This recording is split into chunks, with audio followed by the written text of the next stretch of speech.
मूसा ये जंग जीतने के लिए किसी भी हद से गुजरने से दरेर नहीं करेगा। काफी सालों के बाद याद किया आपने हमें। तुम जैसे शातिर शिकारी को मैं तभी याद करता हूँ जब मेरा कोई मुहर्रम हाथ खा जाता है। तो फिर हुक्म करो मूसा, किसका टिकट काटना है? ये स्क्रीन पे जो आप हसीन और मासूम पिया असलम की तस्वीर देख रहे हैं, ये असल में इतनी मासूम है नहीं। कुछ पता चला कि वो वीडियो वाली यूएसबी किसने भेजी थी? नहीं साहब। कौन है? मुझ पर मेहरबान है या पिया जी?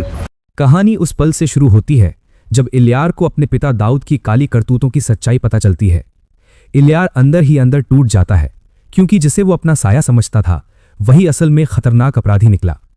दूसरी तरफ असलम साहब, सनवल और पिया चुपचाप दाऊद के खिलाफ सबूत इकट्ठा कर रहे होते हैं। लेकिन जैसे ही दाऊद को एहसास होता है कि अब वो फंसने वाला है, वो एक शैतानी चाल चलता है। दाऊद पिया के खिलाफ झूठी खबर और गंदी वीडियो बनवाकर सोशल मीडिया पर वायरल करवा देता है। कुछ ही घंटों में पिया की इज्जत सबके सामने उछाली जाने लगती है। जब सनवल वो वीडियो देखता है तो गुस्से से पागल हो जाता है। वो पिया की आंखों में आंसू नहीं देख पाता। अगले ही दिन अदालत में पेशी होती है। जैसे ही पिया कोर्ट के बाहर आती है, मीडिया उसे घेर लेता है। एक रिपोर्टर बदतमीजी से सवाल करता है, क्या वीडियो में जो दिख रहा है वो सच है? पिया की आंखों में आंसू देखकर सनवल का सब्र टूट जाता है। वो मीडिया वालों को हटाकर पिया को अपनी हिफाजत में कोर्ट के अंदर ले जाता है। उधर इलियार चुप नहीं बैठता, वो खुद मैदान में उतर आता है। छुपे तरीके से जानकारी हासिल करते हुए उस पर एक भयानक सच्चाई खुलती है कि उसका पिता दाऊद ही असल में बदनाम अपराधी मूसा है। इलियार का सब्र जवाब दे जाता है। वो तुरंत भ्रष्ट पुलिस अफसर एसपी बाबर को अपने लोगों से उठवा लेता है। एक सुनसान जगह, सच के लिए मारपीट, और फिर बाबर सब कुछ उगल देता है। वो दाऊद की पुरानी क्रिमिनल फाइल इलियार को सौंप देता है। इलियार बिना वक्त गवाए सारे सबूत छुपे तरीके से पिया के वकील तक पहुंचा देता है। कोर्ट में जैसे ही दाऊद की पुरानी फाइल और एसपी बाबर का बयान जज साहब के सामने रखा जाता है, पूरे कोर्ट रूम में सन्नाटा छा जाता है। जज साहब सारे सबूत देखकर फौरन आदेश देते हैं, मूसा उर्फ दाऊद को गिरफ्तार किया जाए। अगली पेशी में सभी सबूतों और गवाहों के आधार पर अदालत दाऊद को गरीबों की जमीन हड़पने और पिया को बदनाम करने के जुर्म में 10 साल की सख्त कैद की सजा सुना देती है। फैसले के बाद इलियार पिया के सामने आता है।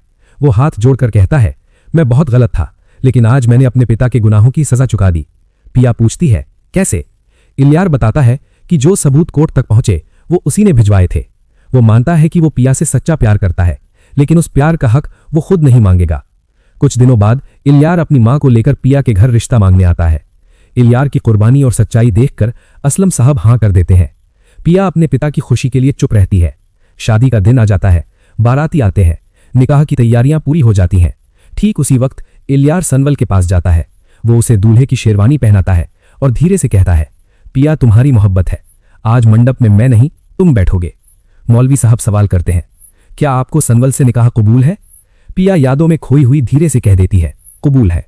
मौलवी साहब सनवल से पूछते हैं और वो भी कहता है, कबूल है।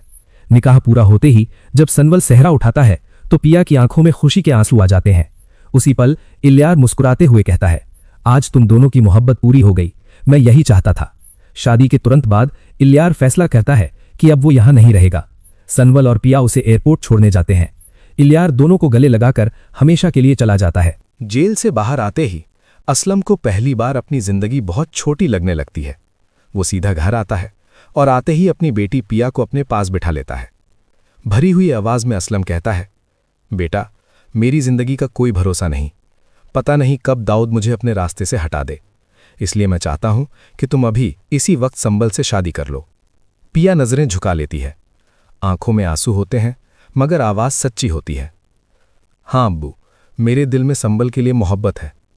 ये सुनते ही असलम बिना देर किए संबल को बुला लेता है, अपनी बेटी का हाथ उसके हाथ में देता है और कहता है, मैं मौलवी साहब को बुला रहा हूं, अभी तुम दोनों का निकाह होगा।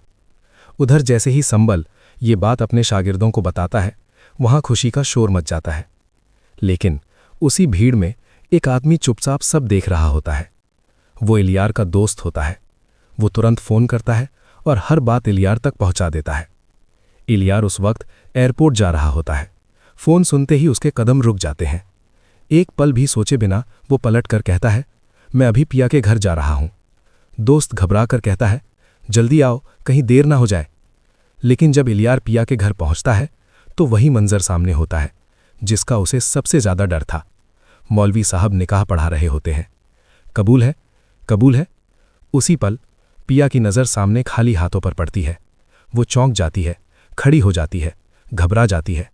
लेकिन असलम फौरन दरवाज़ा बंद कर देता है और सख्त आवाज़ में कहता है, कुछ मत सोचो पिया, बस हाँ कह दो। बाप की बात मानकर पिया संबल से निकाह कर लेती है। उधर जैसे ही सेठ दाऊद को पता चलता है कि उसका बेटा एयरपोर्ट से सीधे पिया के घर गया है, वो वजह पता करवाता है। जब उसे मालूम होता है कि पिया की शादी संबल से हो गई है, तो दाऊद आग बबूला हो जाता है। गुस्से में चिल्लाकर कहता है, वो 2 कौड़ी की लड़की मेरे बेटे को ऐसे धोखा नहीं दे सकती। वो अपने आदमियों को हुक्म देता है, मुझे फौरन बदला चाहिए, या तो वो लड़की ना रहे या उसे ऐसी सज़ा मिले जो वो जिंदगी भर याद रखे। दाऊद के आदमी पिया के घर पहुंचते हैं और आते ही हंगामा मचा देते हैं। बंदूक सीधी पिया की तरफ होती है, लेकिन गोली चलने से पहले असलम सामने आ जाता है और अपनी बेटी के लिए अपनी जान कुर्बान कर देता है। जब इलियार को पता चलता है कि पिया का बाप नहीं रहा, तो वो पागलों की तरह उसके घर की तरफ दौड़ता है। पिया अपने बाप की लाश से लिपटकर फूट फूट कर रो रही होती है।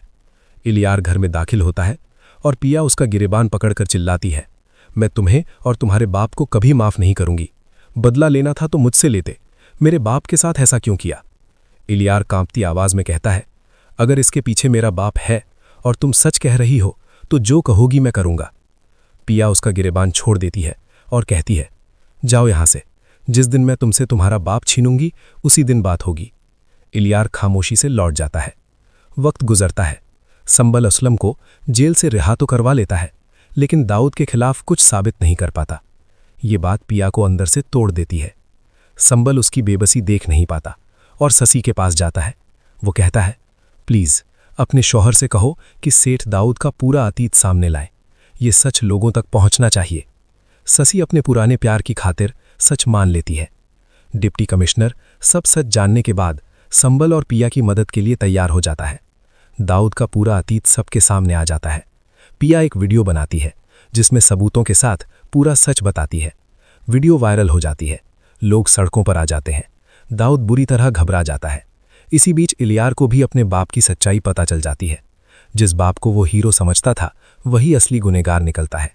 पछतावे के साथ उसके दिल में एक जिद पैदा होती है, मैं पिया को हासिल करूंगा चाहे कुछ भी हो। लेकिन पिया अब संबल से मंगनी कर चुकी होती है। आखिरकार मामला अदालत तक पहुंचता है। दाऊद झूठे सबूत, फर्जी गवाह और फेक न्यूज से सब कुछ बिगाड़ देता है। जज फैसला सुनाने ही वाला होता है कि अचानक कोर्ट का दरवाजा खुलता है। इलियार जोर से कहता है, रुकिए माय लॉर्ड, मेरे पास सच है। पूरा कोर्ट सन्न रह जाता है। इलियार अपने ही बाप के खिलाफ एक एक सबूत पेश कर देता है।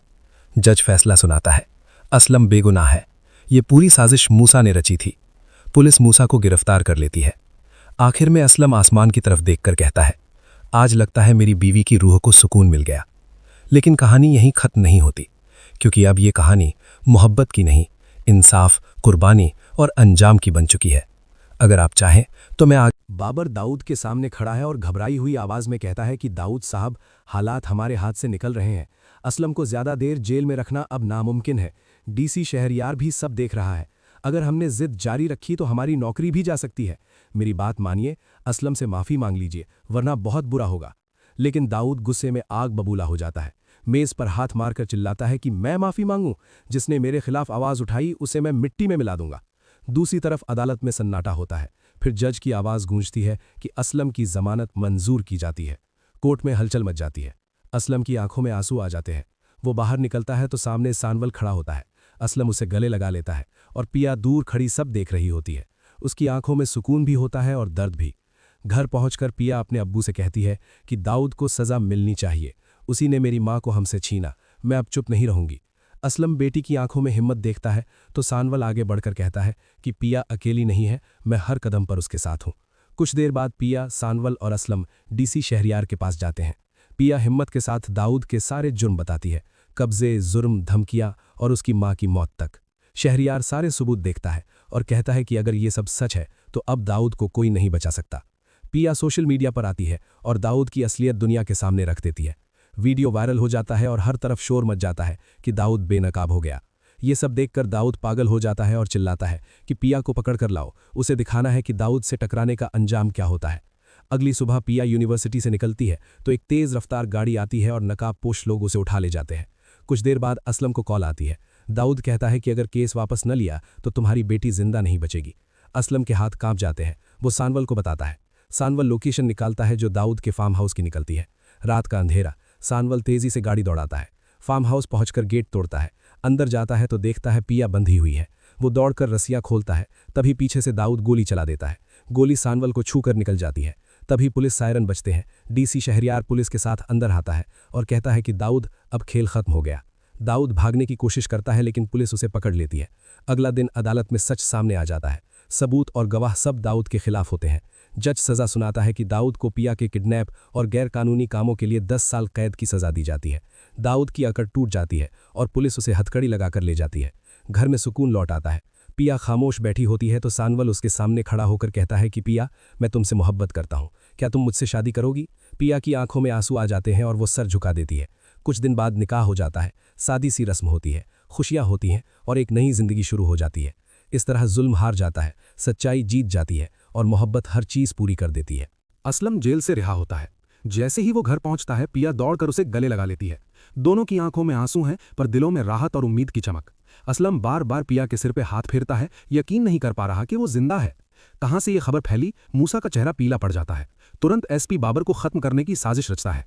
रात के अंधेरे में बाबर की गाड़ी पर हमला होता है। गोलियां चलती हैं, शीशे टूटते हैं, लेकिन बाबर जख्मी होकर डीसी के पास पहुंचता है और मूसा के सारे क्रिमिनल रिकॉर्ड सामने रख देता है। उधर नसार पिया के करीब जाने की धमकी देता है। सावल बेखौफ जवाब देता है, अगर पिया को कोई नुकसान पहुंचाया तो सब बर्बाद कर दूंगा। वही जो पास खड़ा है दंग रह जाता है।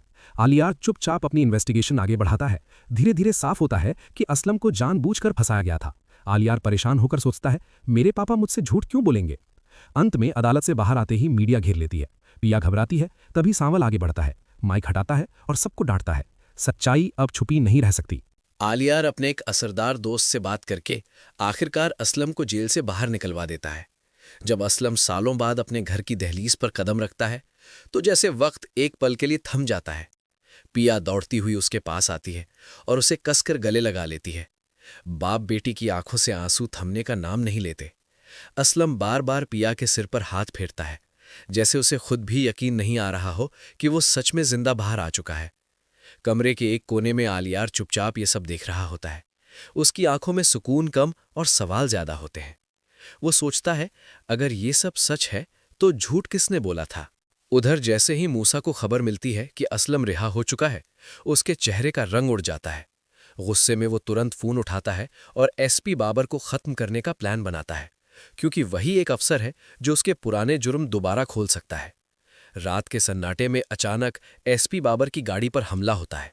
गोलियां चलती हैं, शीशे टूटते हैं, लेकिन किस्मत को कुछ और ही मंजूर होता है। बाबर बुरी तरह घायल हालत में किसी तरह जान बचा लेता है और सीधे डीसी शहरियार के पास पहुंचता है। खून में लथपथ बाबर फाइल मेज पर रख देता है। पुरानी एफआईआर। अस्सलाम वालेकुम दोस्तों, अगर आप मेरी वीडियो यहाँ तक देख रहे हैं तो सबसे पहले वीडियो को लाइक कर दें और अपना नाम कमेंट में ज़रूर बताएं। तो हम आज बात करने वाले हैं ड्रामा सांवल यार पिया के आने वाली नेक्स्ट एपिसोड 34 के बारे में, कि 34 एपिसोड में क्या क्या होने वाला है। तो जिस तरह आपने स्टार्ट से लेकर 33 एपिसोड तक देखा है, तो 34 एपिसोड में भी आप देखेंगे कि ये ड्रामा अब ख़त्म होने के मराइल में जाने लगा है। जिस तरह ये कहानी आप देख रहे हैं, आपको क्या लगता है कि जो पिया की शादी है वो सामल से होगी या आलियार से? अपनी राय भी कमेंट में आप ज़रूर दें। मेरे ख्याल में तो ये शादी आलियार से ही होगी। जिस तरह सस्सी इस ड्रामे में कम बैक कर रही है, वो भी अपने शोहर को बता रही है कि मैंने अपनी दोस्त की मदद नहीं की, बल्कि वो सामल का नाम ले रही है। तो इस तरह ड्रामे की जो है सिचुएशन आप देख रहे हैं कि मुझे तो यही लग रहा है कि इसमें जो है अब ड्रामे का जो लास्ट होगा ना, वो सामर और पिया की नहीं बल्कि आलियार और पिया की शादी होगी। और सांवल सस्सी के साथ दोबारा रिश्ता बना लेगी। आप देख रहे हैं कि ड्रामा बहुत ही अच्छा परफॉर्म कर रहा है। जियो टीवी का सुपरहिट ये ड्रामा जा रहा है। आपने भी बताना है कि आपने कितने एपिसोड देख लिए हैं, आपको ये ड्रामा कैसा लग रहा है। पीठ पीछे वार किया तो अंजाम बहुत बुरा होगा। उधर आलियार चुपचाप अपनी तहकीकात आगे बढ़ा रहा होता है। उसका दोस्त उन सारी जगहों पर जाता है जहां से असलम और पिया के बारे में कोई सुराग मिल सकता है। धीरे धीरे तस्वीर साफ होने लगती है। असलम को जानबूझकर फंसाया गया था। गवाह झूठे थे। कहानी पूरी तरह गढ़ी हुई थी। आखिरकार उसका दोस्त साफ शब्दों में कह देता है, असलम साहब और पिया दोनों बेगुनाह हैं। आलियार के हाथ कांपने लगते हैं। वो परेशान होकर कहता है, लेकिन मेरे पापा मुझसे झूठ क्यों बोलेंगे? कमरे में सन्नाटा छा जाता है। उसी वक्त उसकी मां अंदर आती है और पूछती है, बेटा तुम इतने परेशान क्यों हो? आलियार थकी आवाज में कहता है, मुझे यहां बुलाकर आप लोगों ने गलत किया। मेरा दिल यहां नहीं लग रहा। मां नरमी से कहती है, तो हम वापस यूएस चलते हैं? आलियार कहता है, बस एक दो काम निपटा लूं फिर चलेंगे। यूनिवर्सिटी में आलियार लबना से मिलता है और पिया और उसके पिता के बारे में पूछता है। साथ ही ये भी बताता है कि वो वापस जा रहा है। लबना हैरानी से कहती है, जब अलग होने का फैसला कर ही लिया है तो फिर पुराने जख्म क्यों कुरेद रहे हो? आलियार गंभीर होकर जवाब देता है, मुझे बस ये जानना है कि पिया और उसके पिता सुक्कर में किस इलाके में रहते थे, और हाँ, पिया को इसकी खबर नहीं होनी चाहिए। उधर सस्सी को खबर मिलती है कि सनवल पर गोली चली थी। वो घबराकर उसके घर पहुंचती है। तुम पर गोली चली और तुमने बताया तक नहीं? सनवल थकी हुई आवाज में कहता है, दिल जलाने वालों को लंबी उम्र की दुआएं नहीं दी जाती। सस्सी की आंखों में आंसू आ जाते हैं। आखिरकार अगली पेशी पर असलम की जमानत हो जाती है। कोर्ट के बाहर मीडिया, कैमरे, माइक, हर तरफ शोर होता है। पिया से सवाल किया जाता है, क्या आपके पिता गाड़ियों की चोरी में शामिल थे? पिया घबरा जाती है। उसी वक्त सनवल आगे बढ़ता है, माइक पीछे करता है और सबको सख्ती से डांट देता है। हर तरफ खामोशी छा जाती है और कहानी एक नए मोड़ पर पहुंचती है।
असलम जेल से रिहा होता है। जैसे ही वो घर पहुंचता है, पिया दौड़कर उसे गले लगा लेती है। दोनों की आंखों में आंसू हैं, पर दिलों में राहत और उम्मीद की चमक। असलम बार बार पिया के सिर पे हाथ फेरता है, यकीन नहीं कर पा रहा कि वो जिंदा है। कहां से ये खबर फैली? मूसा का चेहरा पीला पड़ जाता है। तुरंत एसपी बाबर को खत्म करने की साजिश रचता है। रात के अंधेरे में बाबर की गाड़ी पर हमला होता है। गोलियां चलती हैं, शीशे टूटते हैं, लेकिन बाबर जख्मी होकर डीसी के पास पहुंचता है और मूसा के सारे क्रिमिनल रिकॉर्ड सामने रख देता है। उधर नसार पिया के करीब जाने की धमकी देता है। सांवल बेखौफ जवाब देता है, अगर पिया को कोई नुकसान पहुंचाया तो सब बर्बाद कर दूंगा। वही जो पास खड़ा है दंग रह जाता है। आलियार चुपचाप अपनी इन्वेस्टिगेशन आगे बढ़ाता है। धीरे धीरे साफ होता है कि असलम को जानबूझकर फंसाया गया था। आलियार परेशान होकर सोचता है, मेरे पापा मुझसे झूठ क्यों बोलेंगे? अंत में अदालत से बाहर आते ही मीडिया घेर लेती है। पिया घबराती है। तभी सांवल आगे बढ़ता है, माइक हटाता है और सबको डांटता है, सच्चाई अब छुपी नहीं रह सकती।